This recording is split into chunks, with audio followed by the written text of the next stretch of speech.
Hello dear student, today we are going to study about thromboangiitis obliterans. Thromboangiitis obliterans ये एक type की blood vessels की disease है और इसकी पैथोजेनेसिस के बारे में सबसे पहले लियो बर्जर नाम के एक साइंटिस्ट ने डिस्क्राइब किया था। इसकी जो पैथोलॉजी है, इसकी पैथोलॉजी सबसे पहले लियो बर्जर ने डिस्क्राइब की।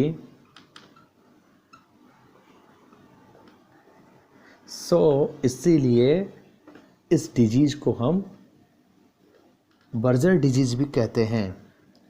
तो एग्ज़ाम के अंदर सबसे पहला क्वेश्चन यही बनता है कि थ्रोम्बोएंजाइटिस ओब्लिटेरेंस का दूसरा नाम क्या है? Berger disease.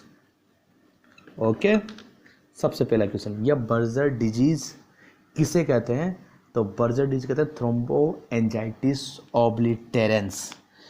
तो हम पढ़ते हैं थ्रोम्बोएंजाइटिस ओब्लिटेरेंस या बर्जर डिजीज के बारे में डिटेल से।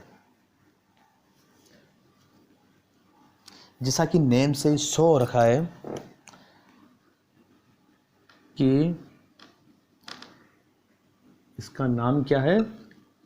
थ्रोम्बोएंजाइटिस ओब्लिटेरेंस। पूरी कहानी नाम के अंदर ही छुपी हुई है, ओब्लिटेरेंस।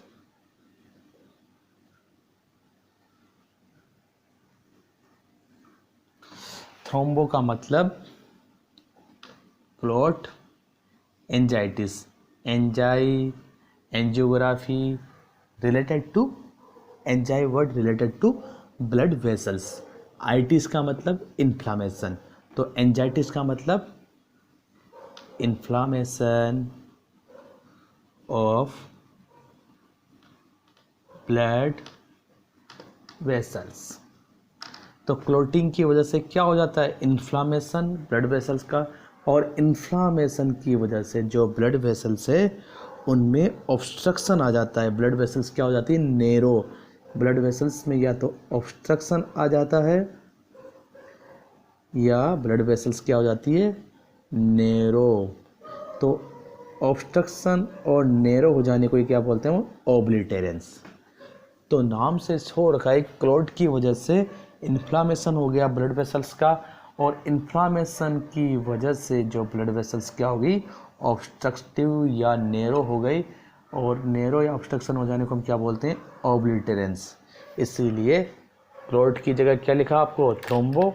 इन्फ्लामेशन की जगह क्या लिखा? एंजाइटिस। और ऑब्स्ट्रक्शन की जगह क्या लिखा? ओब्लिटेरेंस।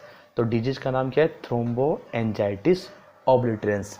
तो अगर आपको डेफिनेशन लिखने की कहे तो बहुत सिंपल डेफिनेशन नाम से आप लिख सकते हो।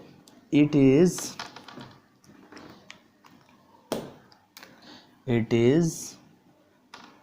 नैरोविंग का मतलब सिकुड़ जाना, and blockage of blood vessels due to inflammation।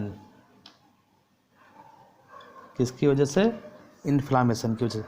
और वो इन्फ्लामेशन किसकी वजह से होता है? That caused by thrombus.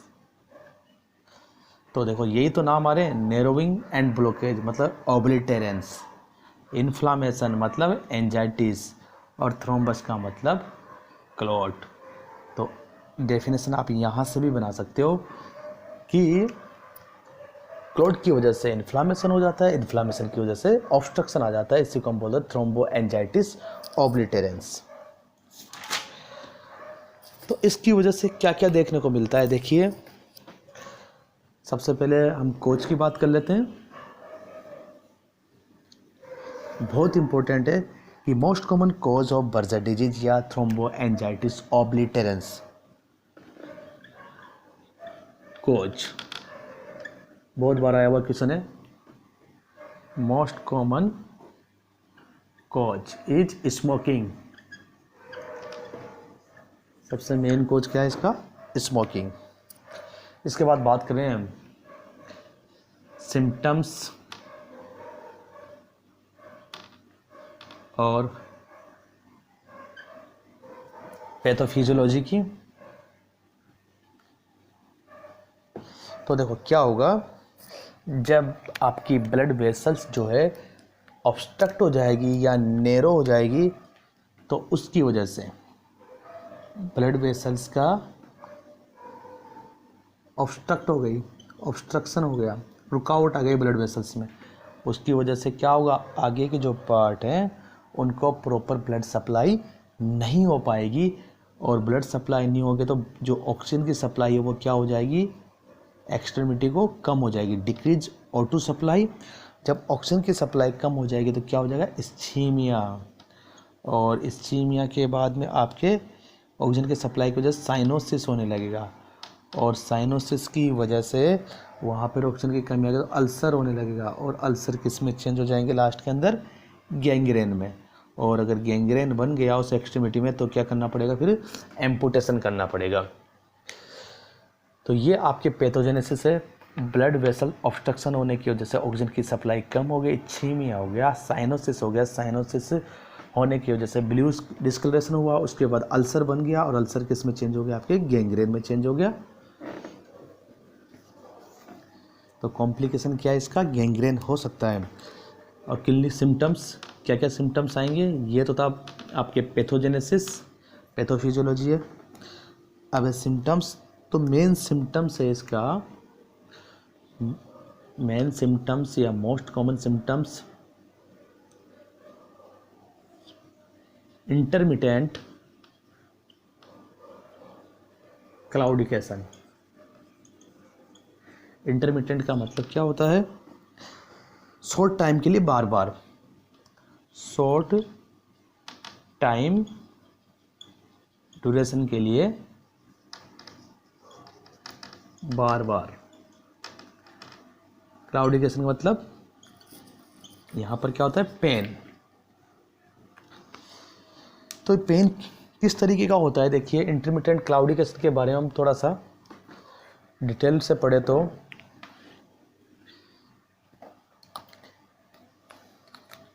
in intermittent claudication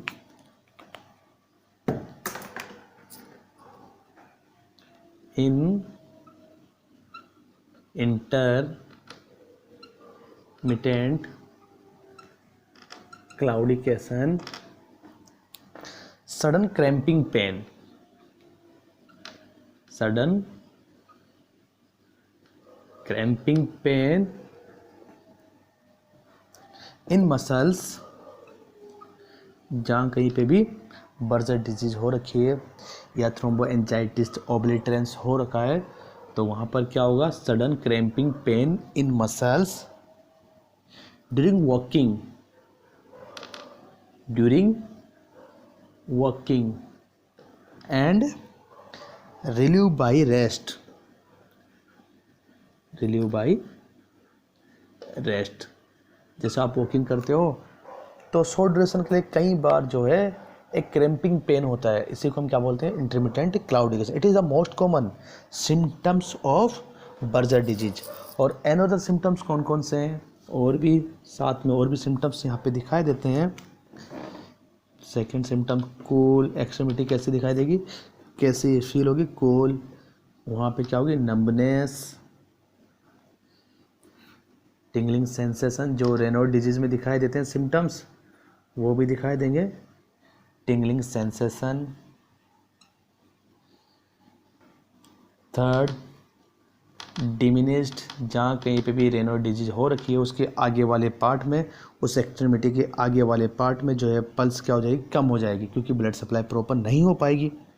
diminished pulse in the distal extremity, तो मेन सिम्टम्स जो है इंटरमिटेंट क्लाउडिकेशन है। बात करें मैनेजमेंट की, तो मैनेजमेंट से रिलेटेड यहाँ पर केवल एक ही क्वेश्चन बनता है आपके कि most important management of Buerger disease, most important management, most important management of Buerger disease is stop smoking. सबसे इम्पोर्टेंट जो मैनेजमेंट है यही है, स्टॉप स्मोकिंग। तो ये आपके बर्जर डिजीज के बारे में जितने भी इम्पोर्टेंट थिंग्स थी जो एग्ज़ाम के अंदर आती है और जो अपने कोर्स के अंदर है वो कंप्लीट हुई है। आप इसको अच्छे से पढ़ेंगे। Okay, thanks.